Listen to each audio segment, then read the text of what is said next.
So today I'm just gonna jump right into this video, this vlog. We are a couple of days away from having our housewarming / my daughter's 30th birthday party. We're combining the two celebrations into one, and I am getting the house ready. I'm doing the things to make it ready enough to have people over. We can warm the house and bless the house and show our house to some of our family and friends. We have been working hard to get things done before this point, but as I always say, it's a work in progress. There are so many more projects that I have in store for my home. So currently, you're watching me put up a set of curtains.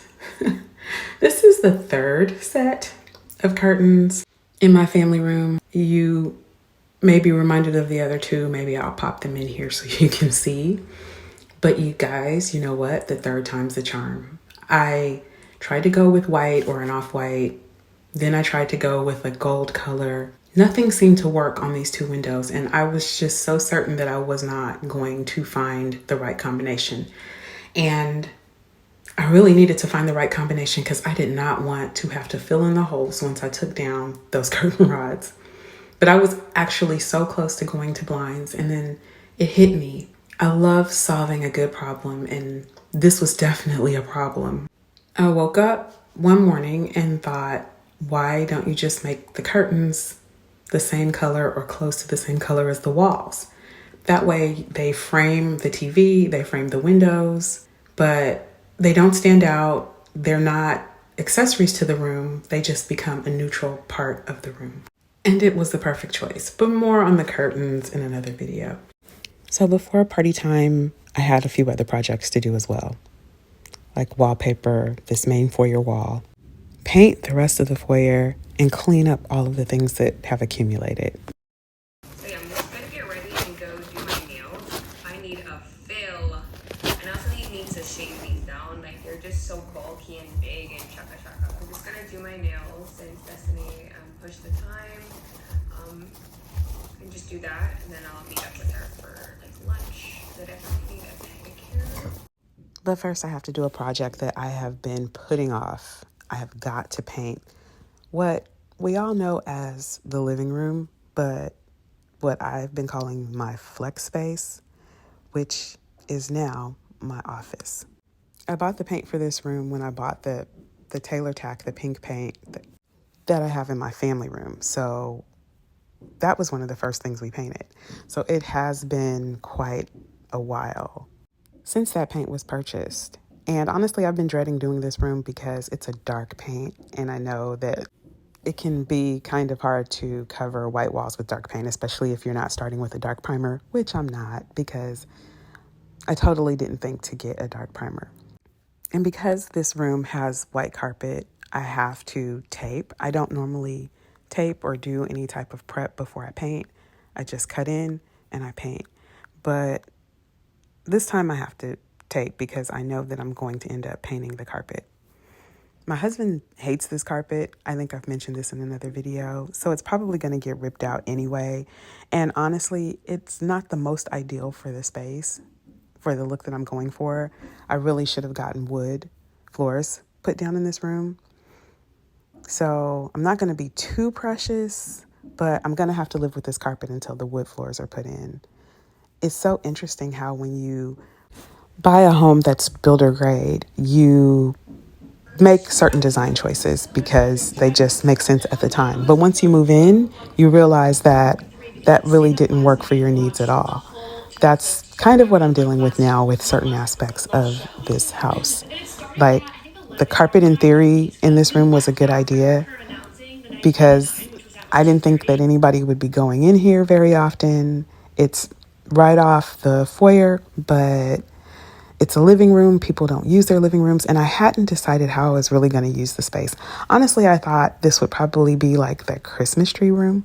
Like that's really what I thought when we first moved in.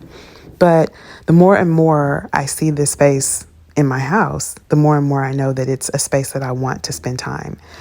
But I also want it to be very dramatic when you walk into my home.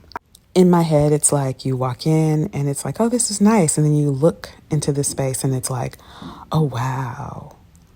Yeah, that's the reaction I'm going for. Another space that I obviously have to work on, and this is like the piece de resistance, as they say, is the kitchen. I definitely have to get this space prepped and ready for my housewarming. This will be where most of the things happen.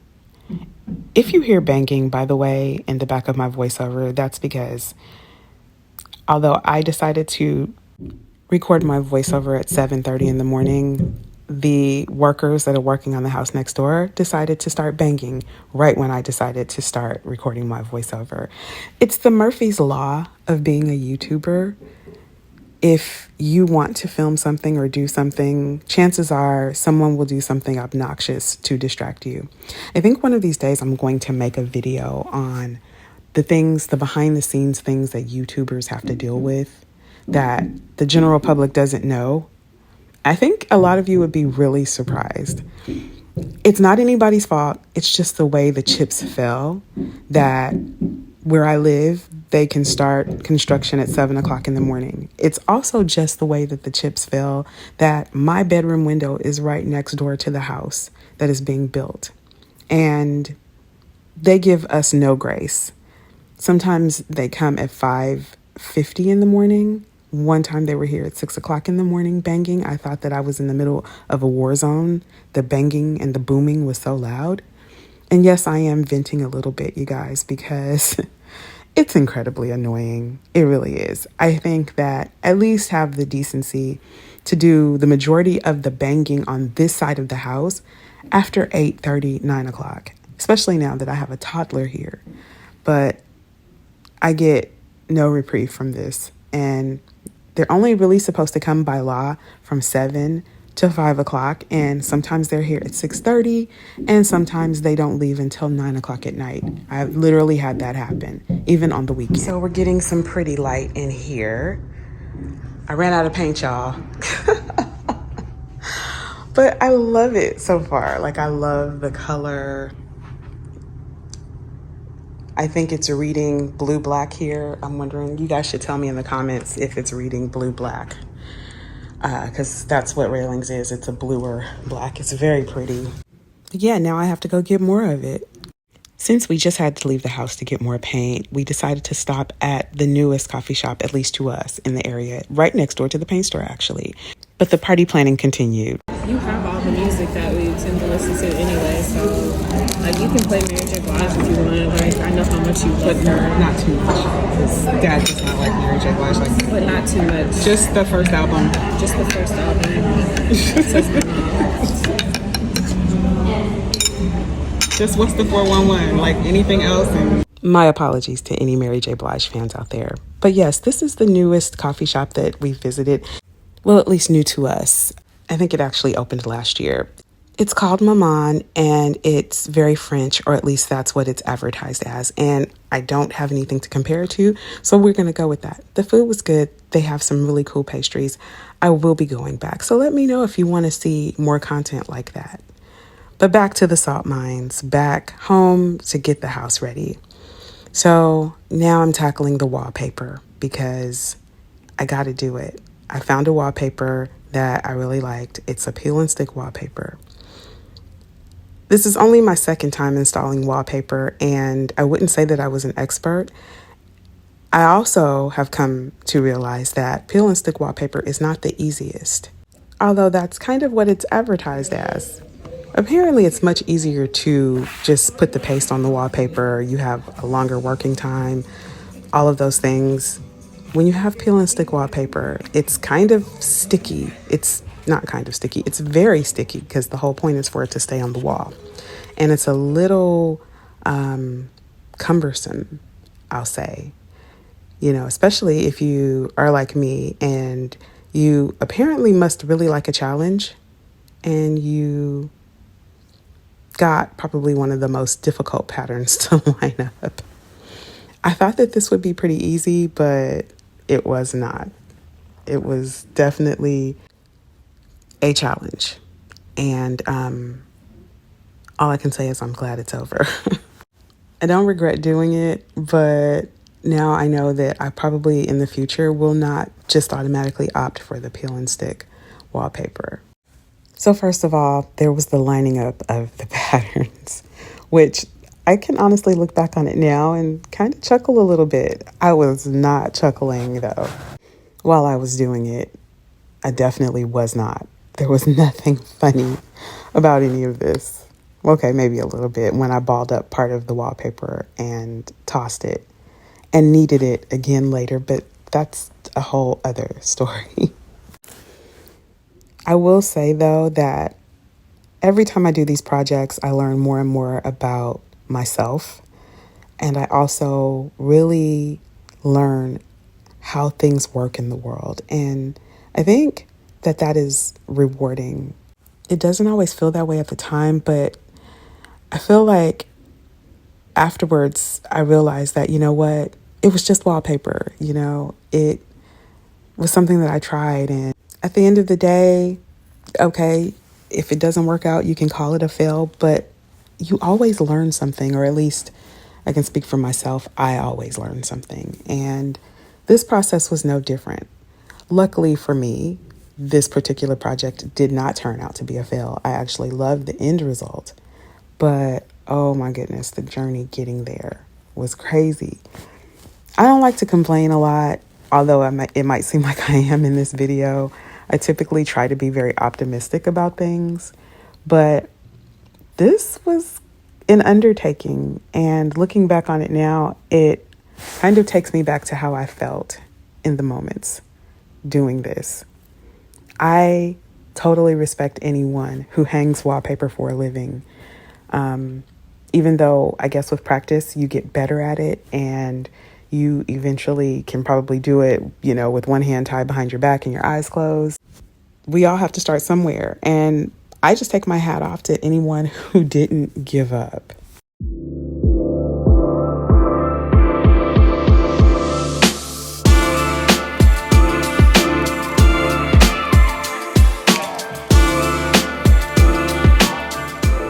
So my second dilemma after trying to match up the pattern was not realizing ahead of time that I had to negotiate putting the wallpaper around the bottom part of the stairs. It's not a straight wall on that side. And I didn't think about that when I was measuring. I didn't think about any of that. I didn't think about, how it cut in, or I didn't come up with a game plan before, which is typically not like me. I am a big planner. That is something that I actually enjoy doing. It didn't occur to me that I wasn't going to be able to just start this off down that straight wall and take it down with no problems. And unfortunately, that was how I started. So the frustration set in instantly.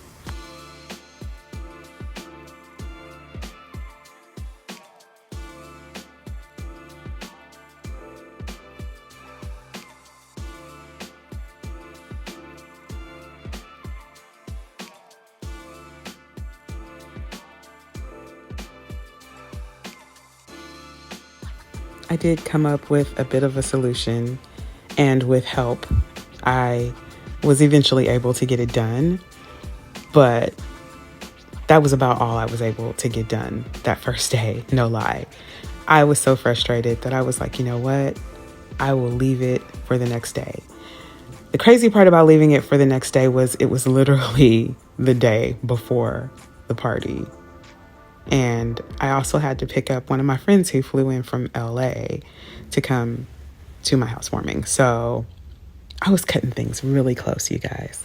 So some words of wisdom if you're ever hanging repositionable peel and stick wallpaper. You have to be careful to not let the paper stick to itself, because once it sticks to itself, it is a nightmare to get it unstuck. It has a death grip because it is literally glue on glue. Try to avoid this at all costs, because I literally wasted wallpaper because I let that happen.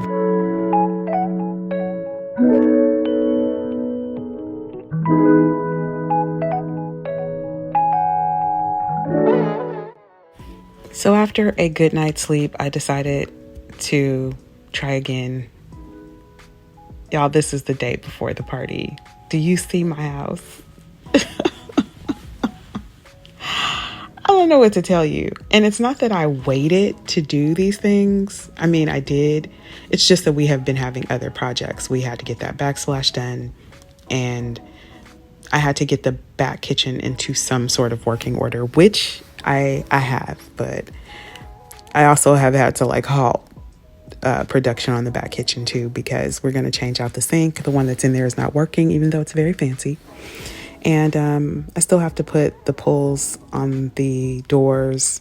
And I think I might want to paint. I don't know what I'm doing with the backsplash. I feel very whiny right now, so I'm going to stop.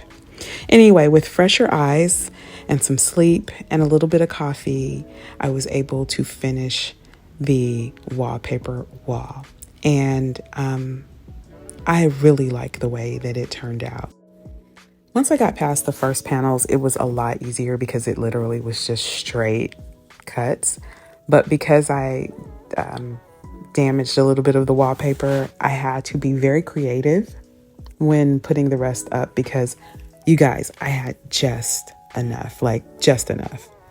And I was a little panicky. In fact, I didn't actually have enough, but I did a little trick. My hubby and I, we great minds, teamwork makes the dream work, all of the cliches, like we pulled it off.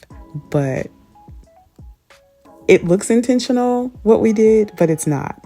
And I don't know if I have footage to show you in this video, but I will show you in another video what we actually did to make the wallpaper work. But when I tell you that I stretched my creative muscles on this project, I stretched all of them. And you know what? After all of the frustration and painting and wallpapering and fussing back and forth with myself mainly, I got it done. I was able to set everything up the night before, which I never get to do. Usually day of party, I am still, doing things, setting things up, making things pretty. But I was able to get everything set up the night before. The wallpaper was done. The painting was done. They're back banging on this side of the house again. Let me find a quieter place to record my voiceover. So hosting is a big part of what I like to do. And unfortunately, though, when you're the hostess, but also a YouTuber, you don't necessarily get the footage that you would normally get if you were going to someone else's event, because you're in charge of everything and you have to do all of these different projects and put the food out there, mingle with the guests and all that. So I did not get any real footage of how I set this up. Like, I'm showing you what I have because it did really turn out very pretty, but I didn't get any footage, you guys. And I have to give you my sincerest apologies that I didn't. I was very much living in the moment though. And that's not something that I often get to do when I am hosting. I typically get stuck in the kitchen. And one of the reasons why we really wanted to get a larger house was because we do entertain a lot. We do have people over a lot. We've always kind of been the Kool-Aid house. Like, our kids, the other kids would come to our house, so we are that house. And I enjoy it. I enjoy hosting. I enjoy having the people that I love around me, and I enjoy making things wonderful for them. But all I really have is like this fruit board that I made the night before, and then you can see how I transformed the space. This is the morning of party, and this is how the space is transformed. But this is not what we ended up with, 100%. I mean, it's close to what we ended up with for the party, but I did not get to show you the food or how I set the tables up for the desserts. It was all very pretty, and somehow I missed it. But you guys, isn't this quite a transformation? I mean, we know what it looked like before, and I'll say just really letting the house be the decoration and just cleaning things up. getting rid of all of the debris, the normal day-to-day debris like brooms and mops and shoes and everything that, you know, you have in your home because you live in your home, and cleaning everything up. I think we did a good job. So lessons learned from this. Going forth, I will be mindful to stop and just take footage of what I actually create, especially the food. All I have is this fruit board from the night before, from while we were getting everything ready, and the breakfast board from the brunch the next day because we did a house blessing. Without further ado, I'd like to introduce the good Reverend Doc. No, I would just ask Ronnie if you could lead us in prayer. It turned out to be an absolutely wonderful weekend of celebration, friends and family, good food that I wish I could show you, and a lot of love. My house definitely does feel warm now, and I know that there will be many, many years of just me loving on my friends and family, parties, brunches, movie nights, game night, all of those things. And I'm also just really looking forward to designing more and creating more things, and most importantly, sharing them with all of you. This is how I let my light shine, and I'm just not gonna hide it anymore. So if you like these videos, please subscribe and comment and hit the notification bell so you get more of them. I won! I'm gonna love you and leave you here, and I'll see you in the next one.